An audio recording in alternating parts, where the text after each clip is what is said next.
All right, what's going on, guys? So today we're going to be talking about Reddit Overemployed, and just going to go through some more posts. So this first one is how many meeting hours do you have per week? So let's see what they have to say. So in my team, we have 7 to 8 hours of meetings on a good week. On a bad week, we go up to 12 hours of meetings in a week. So 12 hours, 12 divided by 5. That's like 2 hours a day plus an extra one or two, maybe on Monday or Friday or Wednesday. So that's two meetings per day. There are very rare occasions when we have only 6 hours of meetings, but those weeks are very exceptional. We do all the Scrum/Agile ceremonies. My inquiry is, how do you compare this to your jobs and how many hours of meetings do you have in a week? I'm probably in the dumb segment of needing to look for other jobs. One job, it's usually near 15 to 20 hours. They're flexible with actual attendance, but I haven't been there long enough to take advantage of that. Another job is usually 6 to 12, and the last one is less than 4 hours. Job 2 takes about 15 minutes of stand-up every day and 1 hour planning meeting every other day. There might be 1 to 2 meetings additionally every week for ad hoc stuff in about 3 hours. I replaced a previous job that had 10 to 15 hours of meetings every week. At job 1, 1.2 hours of meetings that get canceled about half the time. At least once I have gone 6 weeks without a single meeting. Different jobs have varied between 3 to 12 hours of meetings a week. Looking for another golden ticket like job 1. I have 20 to 25 meetings per week. That's terrible. Job 1 is 3 to 5 hours, ton of autonomy. I wouldn't mind staying here for a long time / advancing. Job 2 is 0 to 5 hours. Boss is overworked and cancels a lot of stuff. Decently good for me, especially if I can continue to push back on expectations. Terrible culture, however, and I'd never want to advance here. If I ever get another offer, more money, I'd drop this job. Already thinking about how to get myself fired and or slowing down my pace since I hate it so much. On busy times, I may have 2 to 5 hours of additional ad hoc meetings with people I don't normally chat with on a regular basis at either job. I'm finding that most people are too busy for meetings most of the time anyway. Job 1 says 1 to 2 mandatory 1 hour calls. Cam is optional. Job 2 has 2 mandatory 1 hour calls, 1 video call per week. A few additional calls or projects require it. Job 1 maybe 3 to 4 hours a week. Depends on when I decide to schedule one. A lot of times the 1 mandatory meeting every other week. Job 2 a couple hours a week. There you go. Okay, so I'd say like each job is ranging around a meeting a day and then a few throughout the week additionally, unless like it's a really not the best job where it's like 15 to 20 hours of meetings per week. It's pretty bad. That's literally half the day full of meetings. That's like 4 hours of meetings a day? Yeah, that's terrible. That's real bad for one job. Okay, utilizing virtual assistants. This is pretty interesting. Okay, so I've been reading the 4-Hour Workweek, Tim Ferriss, which I'm sure many of you have read. I was wondering if anybody's tried using virtual assistants for job applications, as well as using VAs to cut down workload on the jobs themselves. What are the legalities as far as using a VA to complete job tasks? There's always busy work to be done, and a VA would be great for this. Have you had VAs apply to jobs, write cover letters, and successfully get interviews? I don't think this would be super difficult. Yes, my VA is ChatGPT. That's funny. Yeah, I definitely like ChatGPT a lot as well. I just got a new job. My phone just went out. That was weird. I just got a new job where I have to summarize the weekly updates in my industry each Monday, planning to use ChatGPT for this. I also have seen ChatGPT used to help develop slide presentations or outlines on various topics. Please, I'm a pro VA, the best to say. Okay, so I've used Fiverr when I'm in a pinch and have competing deadlines. Okay, this is the only useful one. So he said he's used Fiverr when he's in a pinch and has competing deadlines. It's pretty interesting. No one else really had much else to say.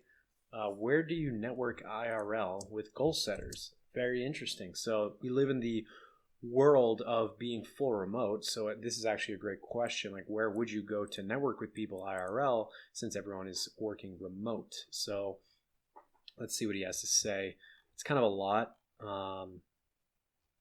Honestly, I was just going to read the comments. Unfortunately, making connections with people in our mindset is hard. Most people with these similar goals are always heads down and grinding. I'm also trying to expand my circle and surround myself with people 2 to 10x me, because that eventually will be a catalyst for you to 2 to 10x yourself. This comment was pointless, but my take is to just keep your head down and keep grinding. Yeah, that comment was pointless. Honestly, that was not really that good. So how and where do upper middle class to beginning wealthy, entrepreneurial, take no shit, independent minded people hang out and meet each other?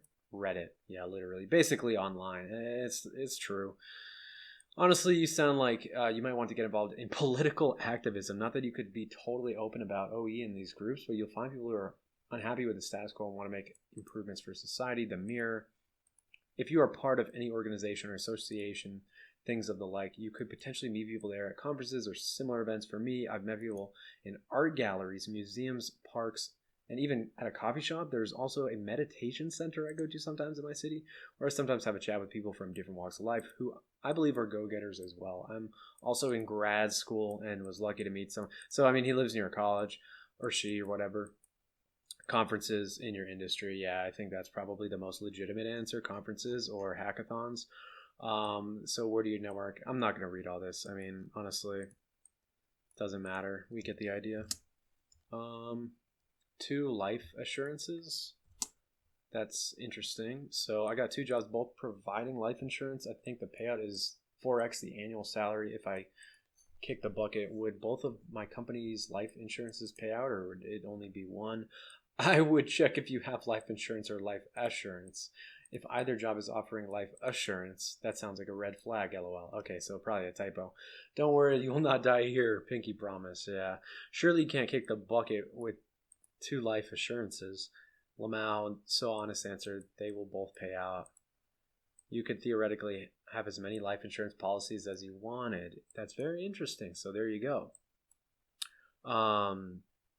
Are these extra life policies don't work inside your computer games? Both jobs promising that you will not die. That is pretty sweet. Both technically pay out insurance, lol. You can usually carry more than one policy from multiple companies. However, depending on the coverage owned and how you die, it might come into question and not pay out. A lot of group policies through employers might exclude things like suicide, whereas other personally owned policies might exclude for the first 2 years and then covered after. Okay, got it. So, long story short, if you have 2 life insurance policies, then they both pay out typically, but it all depends on the fine print. Question for OE devs. How did you handle switching between multiple Git identities? This is interesting. Very interesting question. I know that using separate laptops for separate jobs would be the best, but right now I have 1 laptop and I'm working on 3 separate projects, and all of them have separate access for 3 different company emails. Okay, yeah, I mean, to be honest, always just get equipment, obviously. Or just, if that's not the case, buy your own equipment. Just buy a computer for like $200 or like $150 with like 4 gigabytes of RAM. Get a dual computer setup and your own keyboard, and then boom, now it's like a personal PC. I don't know why you would work everything on one computer when, if you have multiple incomes, you can afford an extra setup. That's insane. You're making it way more difficult than it needs to be. All of them are based in GitLab. My solution was to just use one personal account and add company emails as separate ones to my account, so I wouldn't need to constantly switch my Git identities and wouldn't look, this is just room for mistakes and stuff that I would never even want to get near, never even want to touch. I want everything from that company on that one computer, and that's it. I don't ever want to send the wrong thing to the wrong company or anything like that. That is serious trouble, serious no-no. The obvious answer is buy a laptop for $100, $200, something cheap, and do that. Wouldn't have to worry about Git commit message, other companies' emails. However, not now all commits contain my personal email, and a couple of jobs are not happy about it. Exactly. There you go. A couple of jobs are not happy about it. Making so many stupid mistakes. Looking for some easier solution where I wouldn't need to set Git identity for each repo that I check out. Separate laptops is really the best. Psychologically will keep your head straight. There you go. I mean, you don't want to be thinking about, oh, let me open this and then log out here and open this and log out there and open this and log out this way. Terrible idea. But in a pinch, if you're traveling on one laptop or something, you just need a separate .git/config file in each project. Then set your system-wide .git config to your personal email so that if a project config is accidentally missed, you won't check into a project with another company's email. There you go. This is one. You need more separation. You could also do separate profiles for each job on the same computer, or if you need to be able to switch quickly, you can either host each as a separate VM or container. That's what I was thinking, is to essentially host each job in a separate VM, separate virtual machine. I think if you don't want to go around and buy, the additional laptop, then using the VM is probably, I would say that is an acceptable secondary option. If your computer isn't beefy enough, you can do the same thing with VMs at any of the cloud providers, maybe $50 to $100 a month for 3 servers at AWS. You were capable of returning. Okay, why would you want to pay $100 a month? That just makes it impractical. You can buy a laptop at that point, which is why it's the best decision. Just buy more laptops. Not expensive for the money you're making. It'll just take an afternoon to set up. That's what I'm saying. I mean, honestly, all this jumbly stuff, it's just not even worth it. Separate VMs for each profile. Run them all at once if you can. Then you can min-max them as needed without signing out of profiles. Yeah, I mean, you're going to be running multiple VMs though. Like, I don't know, man. I feel like that just would confuse yourself. Y'all are crazy with these suggestions, LOL. Just set up multiple profiles for Windows. That might be an even better... Hold up. This guy might be onto something. Somebody said Windows. Well, how are you able to log into multiple profiles at the same time? Jesus, burning with fire.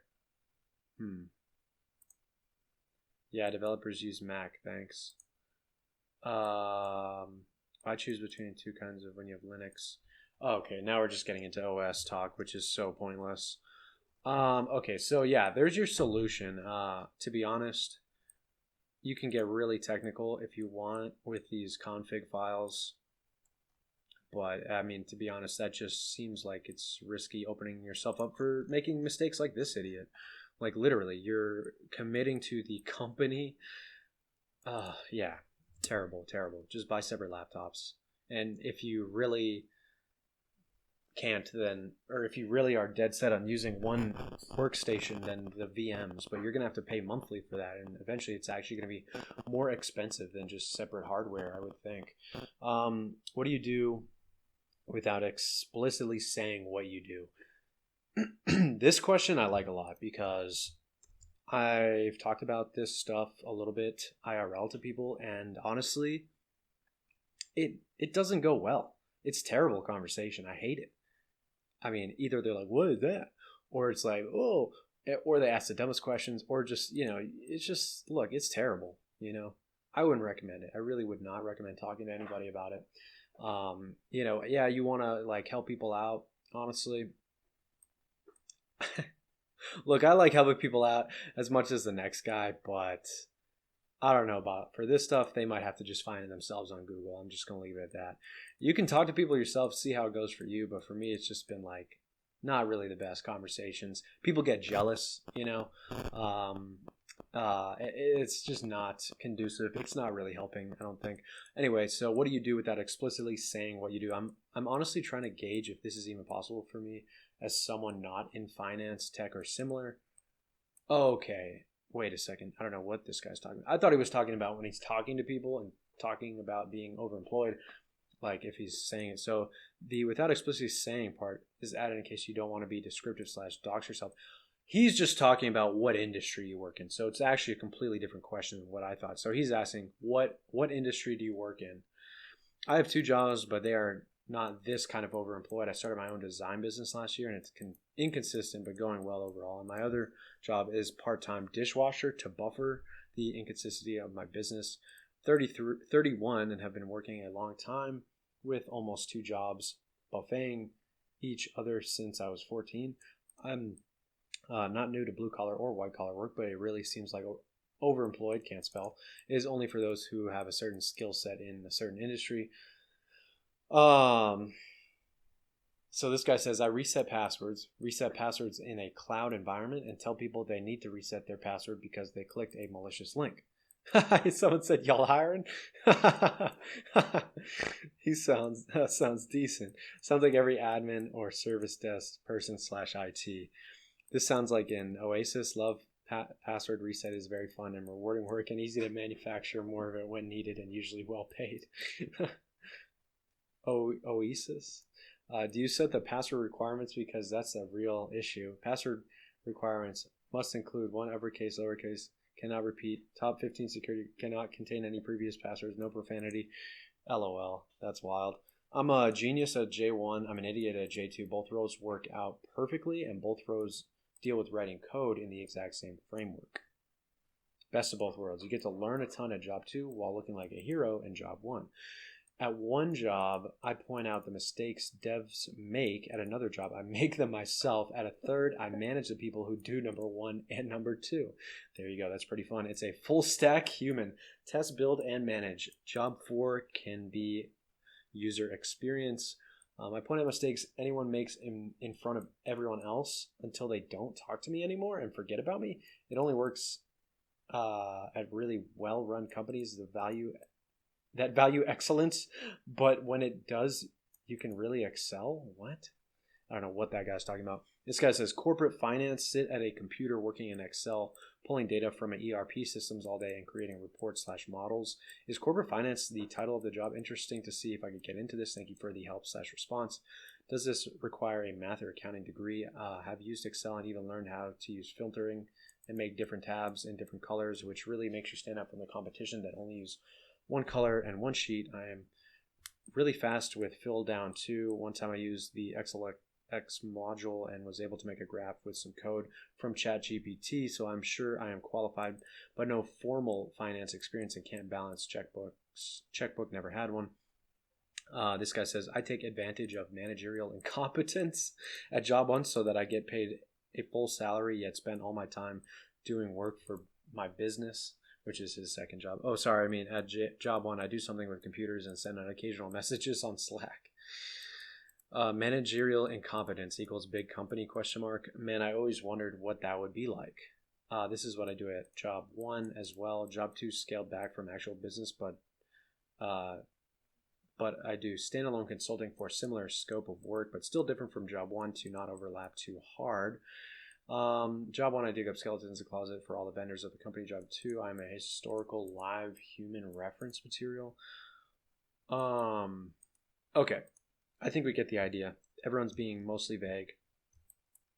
I sell you software that you already bought. 3 project management jobs.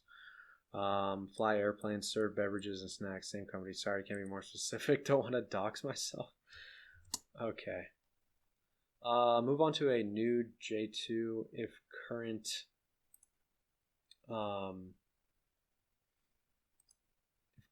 is going near month to month. What the heck? Oh, glitched out on Reddit. Hang on. Okay. So my J2 manager gave his 2 weeks 2 months ago. I'm stuck picking up most of his stuff because I'm the most senior.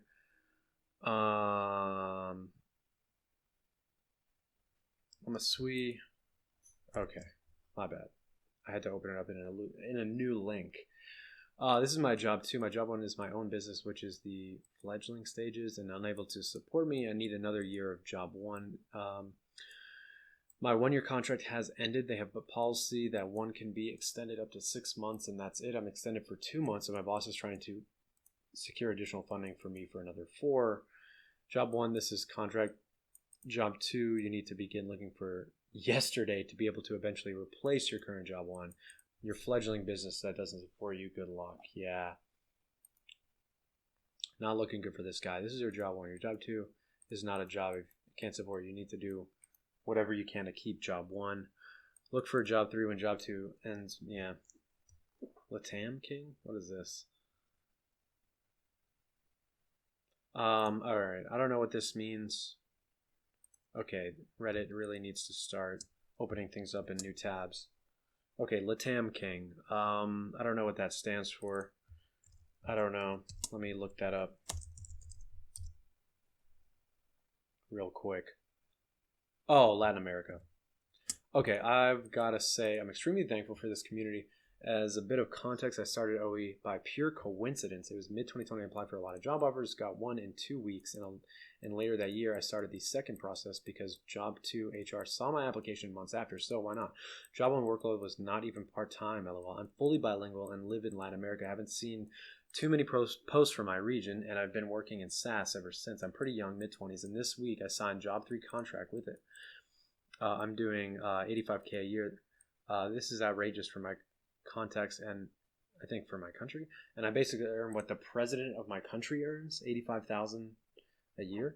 Anyway, I'm super thrilled and excited to continue this journey. This is only happening. You got to be in another mental place to overemploy successfully. And for any lurkers, keep in mind that life is full of situations that you have to get used to. You're partially responsible of your outcome, and why not push forward with what you can control? No, for God's sake, please invest in your setup and day-to-day comfort. See yourself as a computer wizard from now on. Yeah. Okay, that's wonderful. Startups. I definitely have imposter syndromes, and so I basically take any job I am offered since I assume it is the only one that will offer me a job. This means I ended up at 3 different startups. 2 of them are tiny, less than 10 people, and one is large and late stage, almost not even a startup. I find it to be pretty intense, and currently I'm working about 60 hours a week because of a deadline for job 3. I know. 50% of you saying I'm doing it wrong, but I also make $500,000 a year. Okay, so no big deal. I wanted to know what everyone's impressions of startups are and whether they avoid them or find that they are actually conducive to the OE lifestyle. One of mine definitely is, at least. What I've seen on here is startups are bad for 2 reasons. 1, you typically wear many hats, and 2, everyone knows everyone. It's difficult to just lay low and do your work. 3, stability. Yeah. Switch over to con man syndrome. It's the same as imposter syndrome, but with a I deserve this, so I'm going to continue this impostering and get what I deserve. I saw a related comment once about being a clever, magical being who is able to convince everyone around them to trust them or something like that. It had a fantasy feel. LOL. Okay. Can be very case by case and also probably depends on the position. In some startups, you might work a lot, but very little in others because they might need you mostly for expertise on a particular subject. Also, I don't agree with most people here about doing it wrong if you're working more than 40 hours. I come from positions that work 60 hours per week, sometimes more. Think high finance, consulting, strategy. If I work 3 jobs in the same amount of time, it means I'm doing it efficiently, especially if I'm cutting $500,000. Plus, it sounds like you're the type who does well in all 3 jobs, not just a guy hanging out doing nothing until they get fired. That'll lead to more stability and more money. Keep killing it. Thanks for the encouragement. Much appreciated. This guy says, I've worked at startups and the expectations and workload is generally too much. You will inevitably wear multiple hats, build prototypes, in the first iteration of processes. You will generally be expected to work as much as it takes, more than 40 hours, and will not have much support or shoulders you can lean on.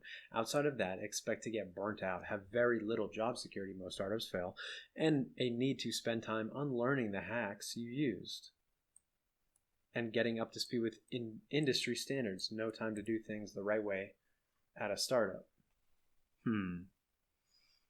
It's not very conducive to overemployment, and it's also not the best as even a single full-time job. The only real benefit I've seen are for junior/mid-level engineers to get inflated titles at startups, more tangible hands-on experience, etc., to help propel their career forward.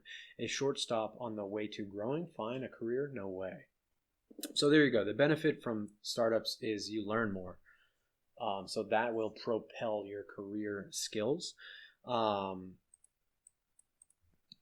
But a long-term career, no way. Mid to late stage startups, Series D and later with 200 plus employees or more are a completely different animal. This is where I have most of my experience, and these are great for overemployment. This is exactly what I'm going through on one of my jobs. They're about 10 years old, but not financially stable. First iteration, multiple hats, no time to do things right dead on. The flip side, it's allowing me to automate processes that nobody else can. If they are stable enough to keep me C to C, it'll be perfect for OE. Bonus for being international, so minimum meetings / stagger work hours. Interesting. I think you're better off consulting for startups as a side gig, easier to set expectations on your terms, and it's cheaper for them than hiring a full-timer. It really depends on the startup, so it is largely situational. I'll use my own experience with startups as a general example. One, I was literally the second in command at this place. The first being one of my friends. This was great from the standpoint that there was very little oversight. There was literally no one to tell me I have to be available for a meeting at blank time. If it's my meeting, then I'll have it whenever I want to, and no one is going to tell me otherwise. Who's going to call me on my shit? This one would have been perfectly doable as OE. Now, the other one was completely different. There was constantly something to be done, and the lack of structure meant that 5 a.m. may as well be 5 p.m. Literally no way to squeeze a sense of normalcy or rhythm out of that place. Not an OE candidate by any stretch. I don't care how elite you are. For me, the big con for startups, whether you are OE or not, is stability. Notwithstanding the fact that startups have a tendency to fail, they also have a tendency to pivot on an hourly basis as well. So you will never really know what the expectations are going to be. That could get super annoying if your expectations change every single week. That, coupled with the fact that the teams tend to be small and more visible, makes them tricky. Unless you are in or close to a leadership / decision-making role, then it's difficult to tailor the pace to what you need to work multiple jobs. Don't get discouraged though, OP. You say you have imposter syndrome now, but you get exposure to a ton of lame startups so that you probably won't last long, and that's a big plus to see smaller environments. You get an opportunity to get exposure to many things that you can add to your resume. If you had on your resume that you worked six different programming languages as an example, but you did it for IBM, some new employer will probably call bullshit on you and try to dig deeper. But if you said the same thing, but you work for Arnold's Sushi Bar and artificial intelligence design, odds are someone that can verify that you didn't probably isn't around to refute your claim. Startups tend to not waste a bunch of time providing references anyway, so there is a value to be had in every opportunity that you come across. Might not pay off today, but certainly can reap unknown benefits later on. I do startups past or at round B only. Depends on the startup. I'm currently working at 2. Okay, blah, blah. Okay, so it sounds like the best approach is to make sure that the startup is like further along and it's more established startup, and that the expectations are kind of set and you're not wearing multiple hats unless that's something that you want, unless you want to be flexible and wearing multiple hats to potentially learn more.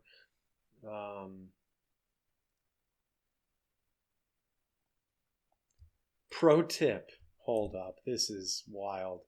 Sign up for all of the ERG groups at your job's context. ERGs are employee resource groups, which are groups of employees who are in a group to support a cause. LGBT, Black employees, women, veterans, Hispanic, etc. I did this and I get meeting invites that I accept but never join. This helps in cultures where calendars can be seen by everybody in your organization.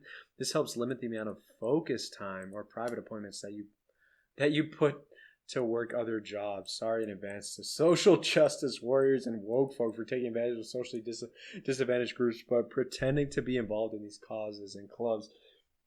That's hilarious. Me and another OE colleague used to schedule pair coding sessions every time one of us had to free some calendar. It looks professional and there's endless backlog of problems we're solving. How'd you guys find out about each other to start with? That's a very interesting question. I guess we both broke the first rule. I noticed he would have meetings from the soundproof cabin from not company laptop. Also asked me to help with something non-company related, so I found out he's freelancing from the office. Guess birds of a feather flock together. I'm pretty sure more than half of our engineers are overemployed, and it's not taboo. That's wild. Even our office manager has a side gig everyone knows of. Holy, that's wild. Okay, I mean, that's kind of like a white pill, like that's like hopium. Like, if that's the case, then maybe it's not too bad to have multiple jobs, If there's full departments of people doing it, then I guess it's really not that big of a deal. You're a genius. Companies don't really give a dang about any of these causes. They just pay lip service and love to virtue signal. This uses their own stupidity against them. ERGs are a common union busting tactic used to spy on employees. Who cares?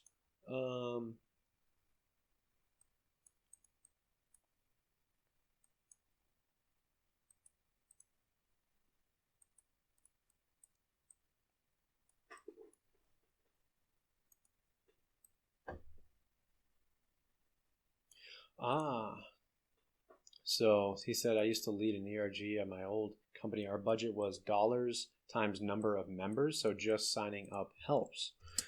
That's pretty cool. Interesting. I started job 3 today, and here comes job 4. I started job 3 today, and I get a text from an ex-colleague who is now a director of a bank IT group. He wants me to work 100% remote, W-2, and do nothing but write BS reports for the next 12 months. When it rains, it pours. What a life. I plan on paying my house off in a year. Overemployment is the best thing that happened to me, considering the last 20 years have been hell. Wow. Hey, I mean, hats off to this guy. You know what I mean? That is pretty cool. Okay, my thing crashed.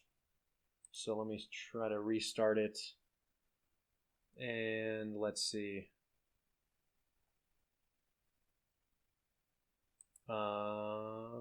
Is it working?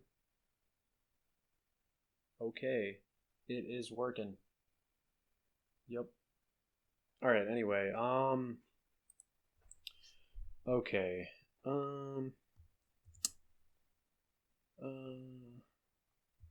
Okay, I'm just gonna do one more. Is anyone doing several entry-level jobs, like 3 to 450K gigs? It seems like most folks are in a 6-figure club here. I have a 40 and 70. Making it barely puts me in 6 figures. Hard to brag with it, but getting into 6 figures has made a real impact for me. My first OE experience was with 48 and 42. Keep grinding, brother. It's like 90K TC. Okay, blah, blah. 50, 60K jobs are like 8-hour a day jobs where you are paid for work. 120K jobs, you are paid for responsibility, not the work done. So in some weird way, the more progress, the less work you do usually. This is entirely dependent on your industry. That's true. I have 3 jobs at 75K. Okay.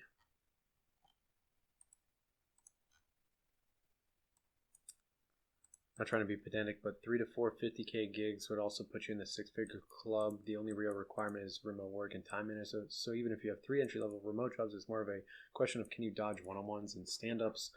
Leave the entry-level jobs to newbies. That's for their first job, please. We do 6-figure gigs because it comes with a certain level of respect and autonomy. It would be nice to have one, LOL.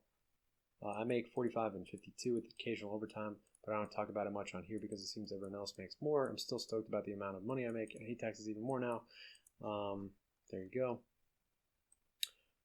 I wish they paid 50 to 60. I have 3 jobs as a PhD student, graduate assistant at 26K, a biostatistician for a nonprofit, 28K, and a statistician for a state agency, 53K.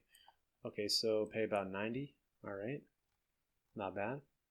100K or higher would not be worth anything unless it regards to time, money, and energy. 100K ideally. 55 plus 57 entry-level jobs here. I never comment because people like to downplay entry-level roles, and also my combo is less than the average 1-job salary on this subreddit. I have a 66 and a 70, but another entry-level non-senior exec. Okay. And yeah, okay. So there you go, guys. I'm just going to wrap it up here. Some interesting posts, and I'll see you next time.